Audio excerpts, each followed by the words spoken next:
बिस्मिल्लाहिर्रहमानिर्रहीम। अस्सलाम वालेकुम। कैपिटल टॉक में खुशामदीद। आज पार्लियामेंट का मुश्तरका इजलास था और इस इजलास में कुछ अहम जो बिल हैं उनको मंजूर करना था हुकूमत ने। तो जो नंबर्स गेम है उसमें आज हुकूमत और अपोजिशन के दरमियान जो फ़र्क है वो 10 वोटों का निकला है। हुकूमत के पास 200 वोट थे इस मुश्तरका इजलास में और अपोजिशन के पास 190 वोट थे। कुछ अपोजिशन के अरकान जो हैं वो हमें मिसिंग भी नज़र आ रहे थे। तो ये जो मिसिंग पर्सनस थे अपोजिशन के, ये कौन थे, एक अहम सवाल है। और इसके बाद अपोजिशन ने वॉकआउट कर दिया। वॉकआउट क्यों किया? और वॉकआउट के बाद अपोजिशन लीडर्स जो हैं शहबाज शरीफ साहब, बिलावल साहब और दीगर जो लीडर हैं, उन्होंने एक मुश्तरका प्रेस कॉन्फ्रेंस की।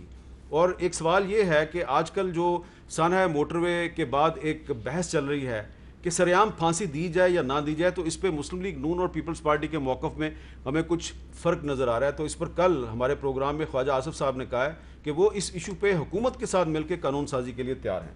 तो इस पर गुफ्तगू के लिए आज हमारे साथ पार्लियामेंट के 3 मुअज़्ज़ज़ मेंबरान मौजूद हैं। जनाब मुसद्दिक मलिक साहब मुस्लिम लीग नून के सेनेटर, जनाब मुस्तफ़ा नवाज़ खोखर साहब पाकिस्तान पीपल्स पार्टी के सेनेटर हैं और जनाब अली नवाज़ अवान साहब पाकिस्तान तहरीक इंसाफ के रुकन कौमी असम्बली। और ये तीनों जो हैं वो सीधे पार्लियामेंट के मुश्तरका इजलास से आ रहे हैं।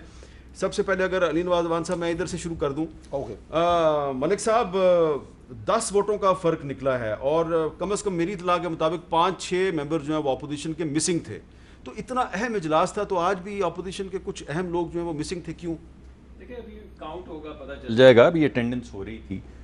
मुझे ये पता चला कि 1-2 लोग तो गालिबन इंतकाल फरमा चुके हैं। एक साहब का इंतकाल हुआ है, एक शायद हमारी जो इल्हाकी जो जो जो कंबाइंड अपोजिशन है उसमें भी किसी का इंतकाल हुआ है।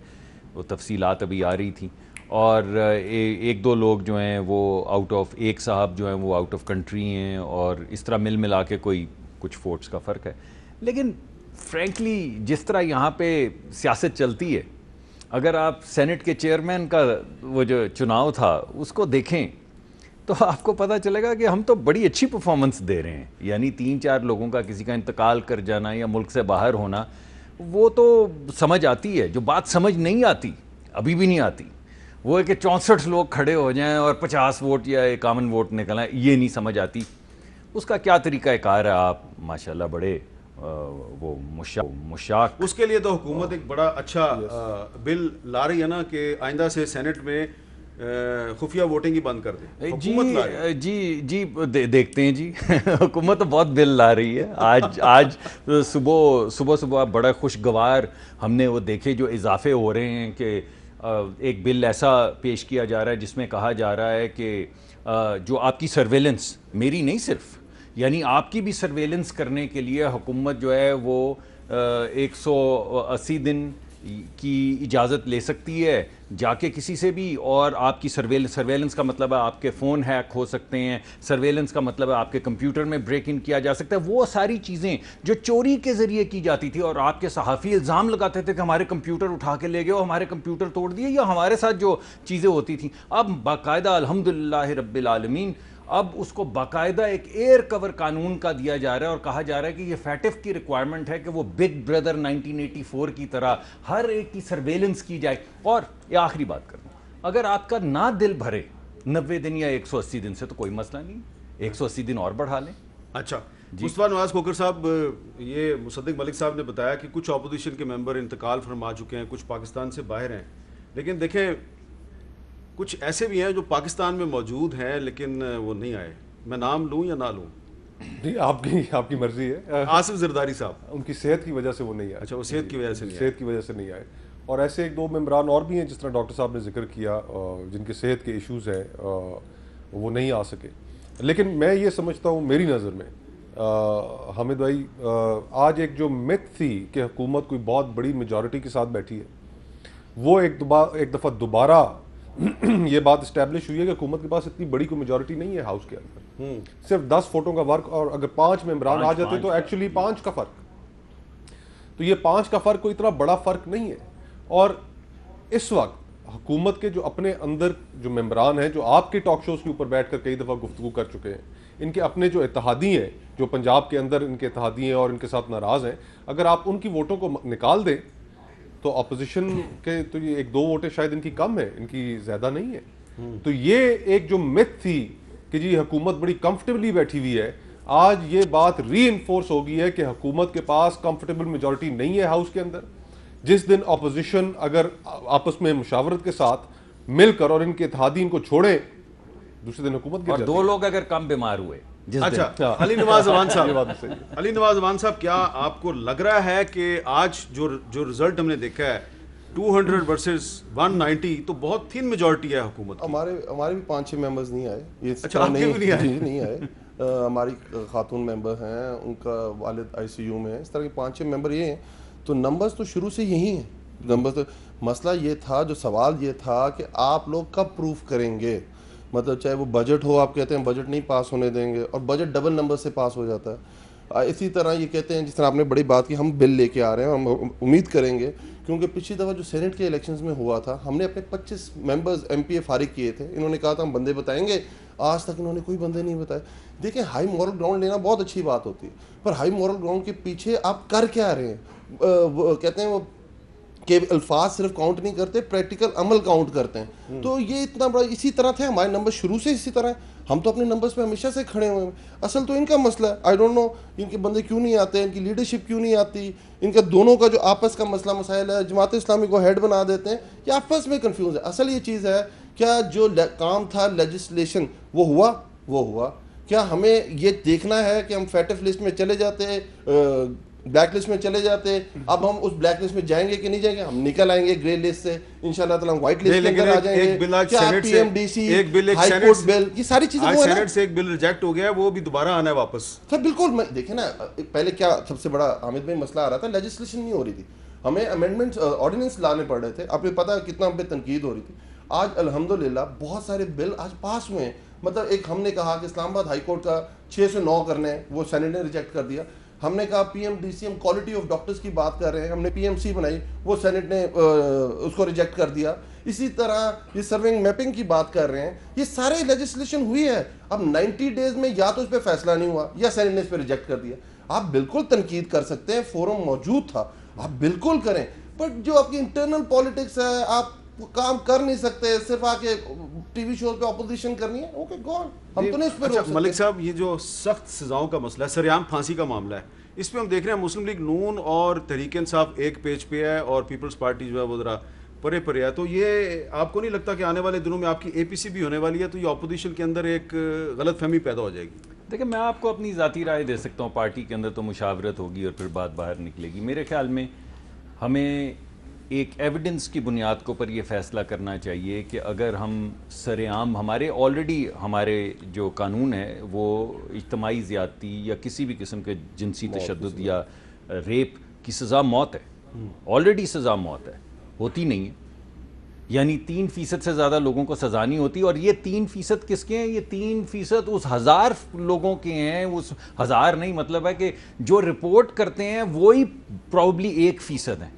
जो 1% रिपोर्ट करते हैं, क्योंकि वो आपने CCPO की सुनी होगी, जिस तरह की खूबसूरत गुफ्तगू उन्होंने फरमाई और औरत को मूरद इल्ज़ाम ठहराया कि ये रात को निकली क्यों, इसको कहते हैं rape victim shaming, rape victim blaming. लेकिन जब आप इस तरह करेंगे तो कौन रिपोर्ट करेगा? बहुत से तहरीक इंसाफ के लोगों ने, मिनिस्टर्स ने भी मजम्मत की है। जी, हमने तारीफ़ की है, शीरी मज़ारी साहिबा की तारीफ़ की है, और उसके अलावा हमने बहुत तारीफ़ की है फवाद चौधरी साहब की, जिन्होंने खुल के बात की है। लेकिन उमर आपके पास ही थे शायद प्रोग्राम में, जहाँ पे असद उमर साहब ने कहा था कि उन्होंने कौन सी गैर कानूनी हरकत कर दी? भाई, अगर औरत को मूरद इल्ज़ाम ठहरा दिया तो वो रेप नहीं हुई, तो इसमें कौन सी गैर कानूनी बात है? तो मैं ये कह रहा हूँ कि मेरा ये ख्याल है कि हमें तमाम चीज़ें एविडेंस की बुनियाद पे, वो मुआशरे जहाँ पे इस तरह के सरेआम फांसियाँ या पब्लिक स्टोनिंग, इस तरह की चीज़ें हो रही हैं, वहाँ पे जराइम की शरह क्या है और उस पर क्या इम्पैक्ट आया है, एविडेंस की बुनियाद पे गुफ्तगू करने में कोई हर्ज नहीं। मगर फ़ैसला हमें, कानून साजी हमें करनी चाहिए सिर्फ एविडेंस की बुनियाद पे, और यही मैं अपनी जमात को कहूँगा कि वो ये रवैया रखे, ये मेरी उनसे दरख्वास्त हो। जी, मुस्तफा नवाज खोकर साहब, आपको क्या लगता है कि अगर सरेआम फांसी की मुखालफत कर रही है पाकिस्तान पीपल्स पार्टी और मुस्लिम लीग नून हमायत कर रही है, आने वाले दिनों में लोगों को नहीं लगेगा कि आप बिल्कुल ऑपोजिट डायरेक्शंस में जा रहे हैं? बिल्कुल नहीं मीर साहब, अपोजिशन की जमातों में या किसी एक मकसद के तहत इकट्ठे होने में ये बात कहीं इससे अखज़ नहीं की जा सकती कि हम हर इशू पर एक हैं। सियासत, नज़रियात, ये हम पॉलिटिकल पार्टीज़ के बहुत मुख्तलिफ हैं जो हम एक साथ आज बैठे हुए हैं, तो उसमें कुछ चीज़ों पर हम इकट्ठे हैं, कुछ चीज़ों पर हम इकट्ठे नहीं हैं। अब जहाँ तक पब्लिक हैंगिंग्स का ताल्लुक है, तो 1994 की एक सुप्रीम कोर्ट की जजमेंट है, इसमें आला अदालतों की जजमेंट्स मौजूद हैं कि पब्लिक एक्सिक्यूशंस जो है वो कोई बेहतर चीज़ नहीं है और इनको अवॉइड करना चाहिए। तो इस तरह का ये ख्याल सिर्फ हमारा पाकिस्तान पीपल्स पार्टी का नहीं है, अदलिया के अंदर भी ये ख्याल मौजूद है और उसका रिफ्लेक्शन उनकी जजमेंट्स के अंदर मौजूद है। तो ये फिर एक बहस, जिस वक्त हुकूमत अगर कोई अपनी इंटेंशन रखती है पब्लिक एक्सिक्यूशंस के हवाले से, जब उसको सामने लेकर आएगी तो उसके ऊपर फिर वज़ीर-ए-आज़म इमरान खान ने आज जो इजलास था उसमें ये बात की है, उन्होंने परसों भी ये बात वाज़ेह तौर पे की है कि इनको उल्टा लटकाना चाहिए, चौकों में लटकाना चाहिए और इनको नामर्द बना देना चाहिए। देखिए, ये एक अब इस पे बहस की जा सकती है।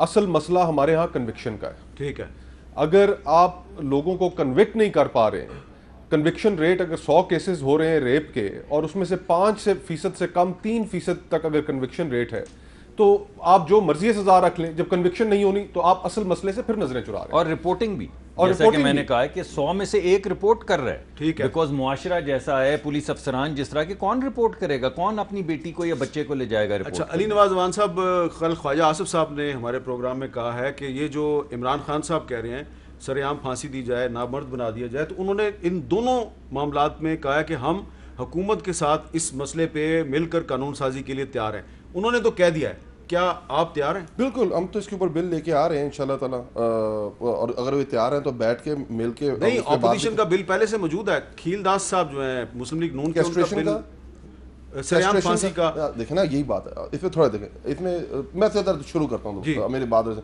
अभी इन्होंने बात की, मैं पहले तो सबसे पहले सीसीपीओ ने जो कहा बहुत गलत कहा, इररिस्पॉन्सिबल बयान था। पर जो शहबाज शरीफ साहब ने कहा, leader of the opposition, second highest, उन्होंने माजरत कर दी। वैसे माजरत में सीसीपीओ ने भी कर दी। आप उसे क्या कह रहे हैं, उसने माजरत की और आप उसे ये कह रहे हैं कि आप इस्तीफा दो। तो अगर आप एक स्टैंडर्ड पे दोनों को म्यार पे आप जज करेंगे तो फिर बनता है कि सीसीपीओ भी इस्तीफा दें और leader of the opposition Shehbaz Sharif साहब भी इस्तीफा दें। आप क्या कह रहे हैं कि दिल खराश वाकया हुआ मोटरवे, और अल्हम्दुलिल्लाह ये मोटरवे नवाज शरीफ साहब ने बनाई है। हम समझते हैं आपकी सियासत मोटरवे से शुरू होती है, मोटरवे पे ख़त्म हो जाती है, पर ये ऐसी चीज़ नहीं थी। उससे लोगों के, जो आप कहते हैं ख़वातीन के, लोगों के, जिनकी बहनें, जिनके भाई इस चीज़ से गुजरे हैं, उनको हर्ट हुए ना वो, और वही सीसीपीओ वाली बात, उसके रिस्पॉन्सिबल बयान से भी लोग हर्ट हुए।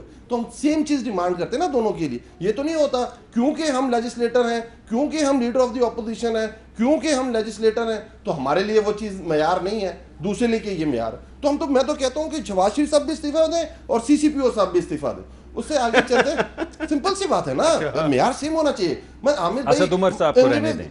वैसे मैंने तो आपके हक में कही है बात। दिल हमेशा आपका ये मसला, मैंने कहा नहीं, आपकी लीडरशिप की मैंने बात तारीफ की है, मैंने कहा असद साहब को रहने दें यार। फिर आपने कल ये कहना ये मेरा अपना बात थी, मेरी पार्टी की नहीं थी। अच्छा, आगे चलते हैं। जो बात, इससे मैं मुस्तफा भाई से भी एग्री कर रहा हूँ, मुसद्दिक भाई से भी एग्री करता हूँ। देखिए, असल चीज़ ये नहीं है, असल चीज़ हमारा काम है इसके नोक पलक ठीक करें। इसके ऊपर जो डिबेट हो रही है, क्या 5000 केसेस जो पिछले साल रिपोर्ट हुए, क्या सजाएं मिली? इसका मतलब है उस वाले अमल में कोई ना कोई लूप होल है, वो हमने कवर करना है।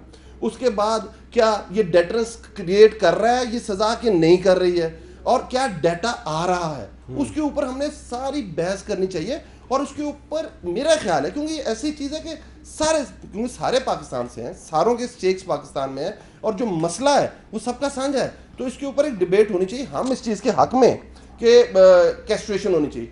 क्यों इसके हक में? हम तो ये कहते हैं कि पब्लिक हैंगिंग होनी चाहिए, आप कर नहीं सकते।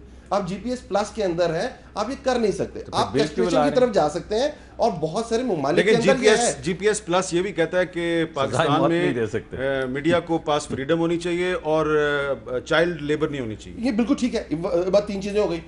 उसमें ये देखे ना, अब डॉक्टर अदनान के पास इजहार राय नहीं रहा 2 साल, नहीं रहा ना इजहार राय 2 साल, जब से सॉरी पिछले नवंबर से अब सितंबर आ गया, बेचारे के पास इजहार राय इन्होंने उसका बंद कर दिया, कोई ट्वीट नहीं आया उसका, कोई कुछ नहीं आया। तो इन चीजों पे डिस्कशन होनी चाहिए। डॉक्टर अदनान जो नवाज शरीफ के जी डॉक्टर है ना, डॉक्टर है, वो पाकिस्तान में जो उनके डॉक्टर हैं, ऊपर जा रहे हैं, प्लेटलेट्स नीचे जा रहे हैं, उसने ये कह दिया, उसने वो कह दिया। मैं इस चीज में नहीं जा रहा। हमारे पास 3 चीजें, जैसे आपने कहा चाइल्ड लेबर अब बिल्कुल नहीं होनी चाहिए। आपने कहा हम एक स्टेप आगे गए जिसके ऊपर हमने इसको एड्रेस किया और 2 चीजें रह गई, उनको भी हमें एड्रेस करना चाहिए। मीडिया फ्रीडम में Pakistan world press freedom index में 2 साल में 5 पॉइंट नीचे चला गया। डन, मैं यही कह रहा हूं, इसे हमें एड्रेस करना चाहिए ना हमें भाई। तो मैं 3 चीजें हैं ना, एक चीज हमने अचीव कर ली, 2 के ऊपर और डिस्कशन करते हैं और बहस करते हैं। एवोल्यूशन प्रोसेस है डेमोक्रेसी, इसमें चीजें बेहतरी की तरफ जाएंगी, एक साथ बैठेंगे चीजें हल होंगी। जी यहाँ पे एक ब्रेक ले लेते हैं और एक ब्रेक के बाद एक बड़ा अहम इशू है कि आज मुस्तफा नवाज खोखर साहब जो चेयरमैन हैं सेनेट की standing committee for human rights के, उन्होंने सानिया मोटरवे लाहौर के सिलसिले में CCPO लाहौर उमर शेख साहब को बुलाया था, वो नहीं आए। क्यों नहीं आए, बात करते हैं वक्फे के बाद।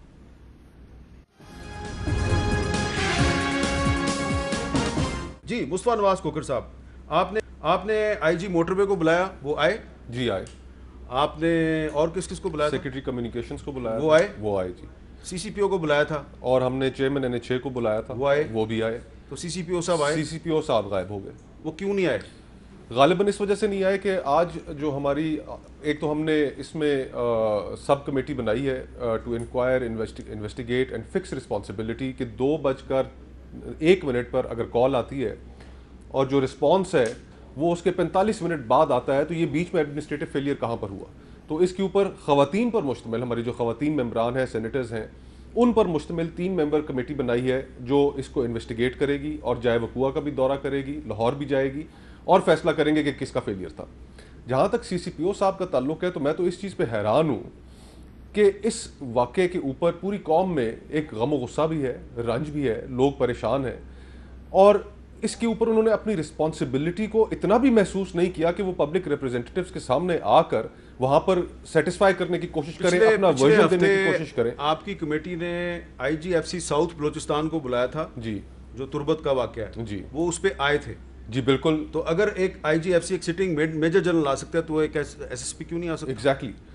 हम जो हयात बलोच का वाक़या था उसके ऊपर सर्विंग मेजर जनरल IGFC जिस तरह आपने जिक्र किया वो तशरीफ़ लाए और आज इस इशू से मुतल्लिक IG मोटरवे तशरीफ़ लाए। एक और इशू में हमने vice chancellor Balochistan medical university को दावत दी थी, वो आए, चीफ सेक्रेटरी बलूचिस्तान आए।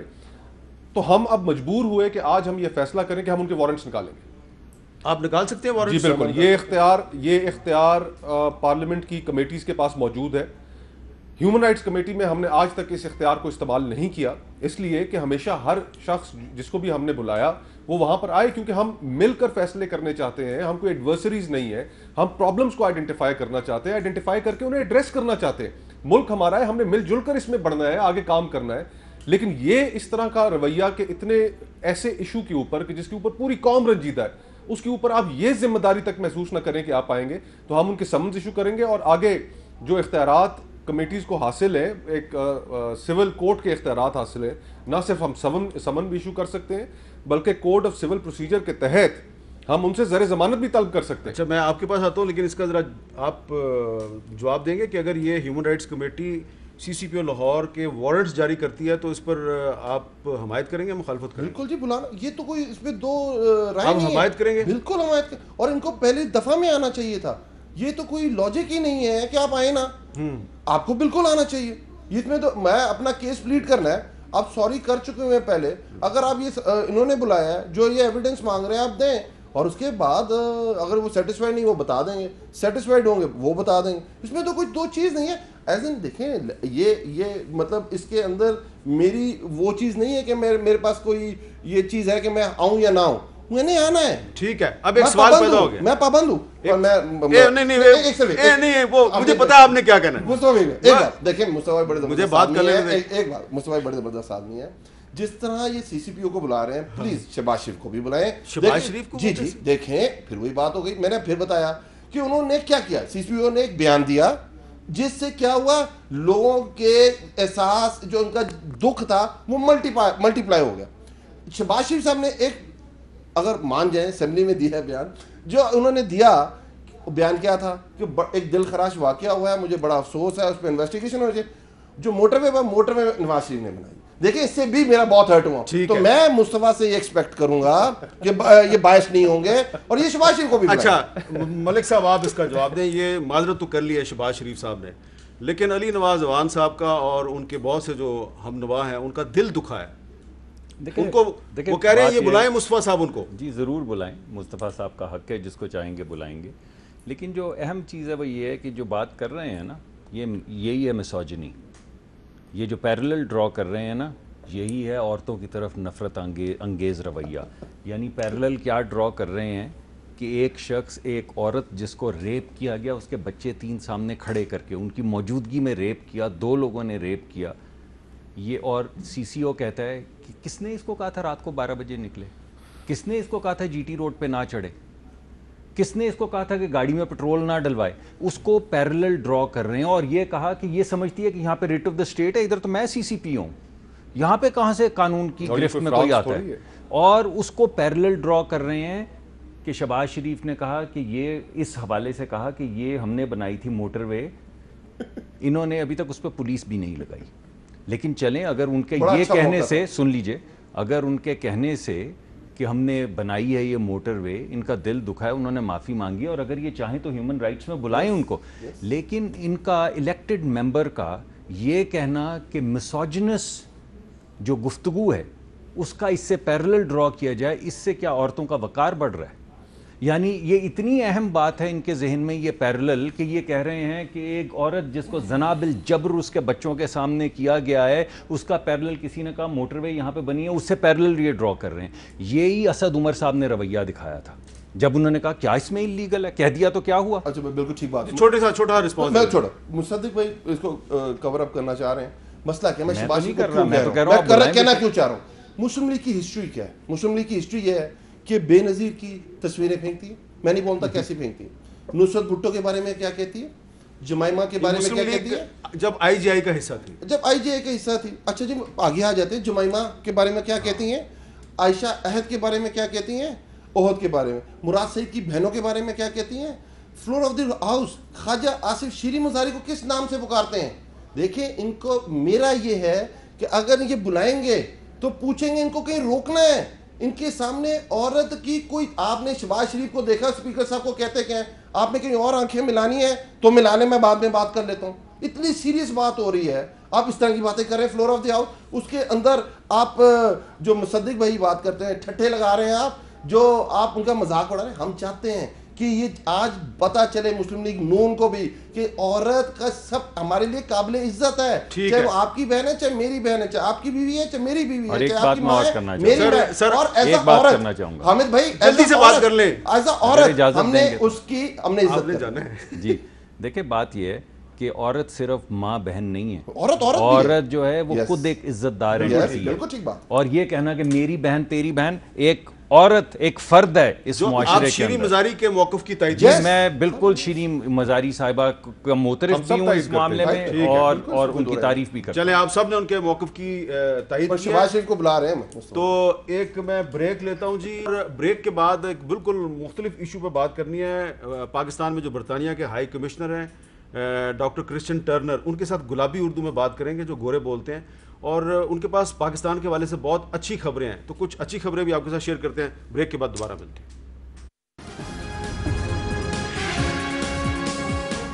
आज हमारे साथ एक बहुत ही स्पेशल गेस्ट मौजूद हैं।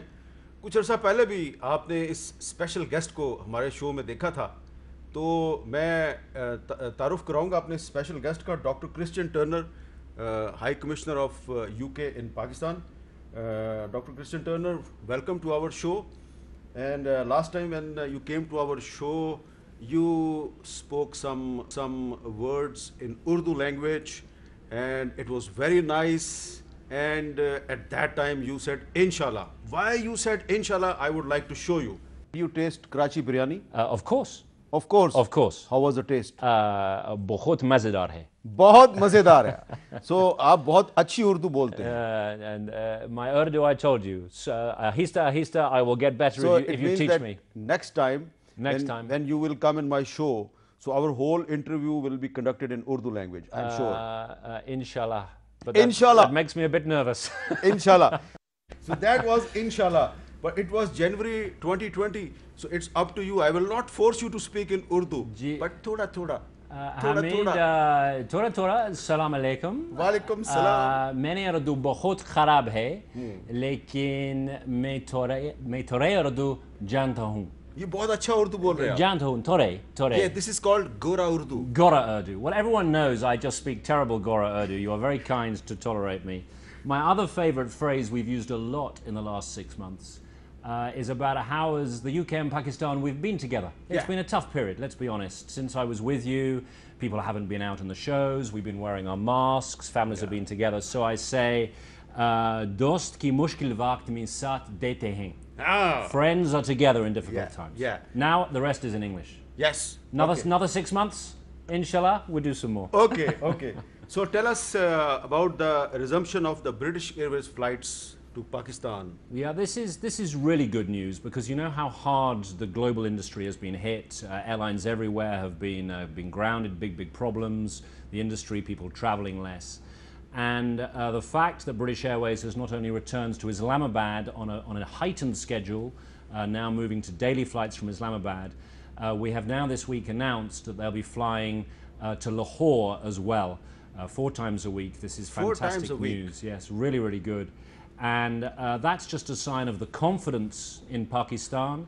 Of course, we've got about 1.5 million British Pakistanis in the UK. They have family reasons to travel. But for me as ambassador, that helps with business links, that helps with tourism. All the things that bind our 2 countries together are better for that. We estimate that before COVID, we had about 400,000 people flying. The fact that BA are back is good. I would be pleased to see PIA flying again.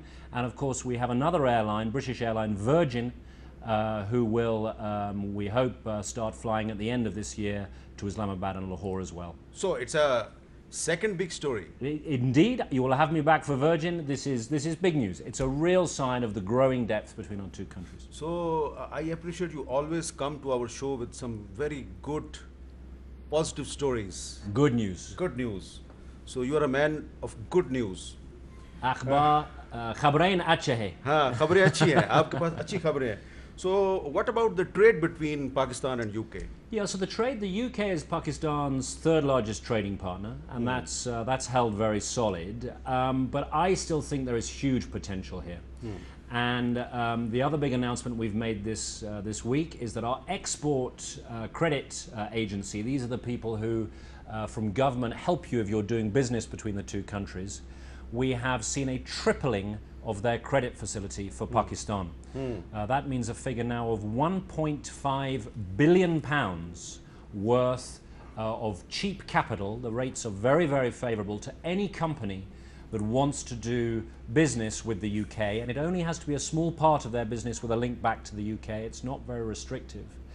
And the statistic here that astonishes me is, of that 1.5 billion, how much do you think is currently being used? Tore. It's £3 million out of 1.5 billion. 3 million pounds. Million out of 1.5 billion. Okay. So what that means for any companies listening to this is there is huge opportunity for credit available for partnership with British businesses and the British government to come and invest and deliver jobs and economic growth in Pakistan. I care because that helps Britain, but I really also care because Pakistan's economy, we all recognize, is a key part of recovering from COVID, on which it's done so well, of moving forward together. Economic growth is at the heart of our shared vision. So, Excellency, you spent about 6 to 7 months in Pakistan? Yes, it's about 7 months now. No longer. I arrived last December, so time flies when you're having fun. Okay. So, what is your perception now about Pakistan? Yeah. So I think all my experience is positive. I hope you can tell I'm enjoying myself. I have been a bit frustrated because of coronavirus. I've not traveled around the country as much as I would have liked, and I hope soon to go north and to other places and see so much the country has to offer. But I do think we all have a responsibility to change some of the negative perceptions of Pakistan, which frankly, in my view, are outdated. They're old perceptions, they're old stereotypes. I give you 2 examples. One is the security situation. That is why when I first arrived, we moved, you remember, to change the travel advice and try and encourage more visitors to come. And the second actually is the story of coronavirus.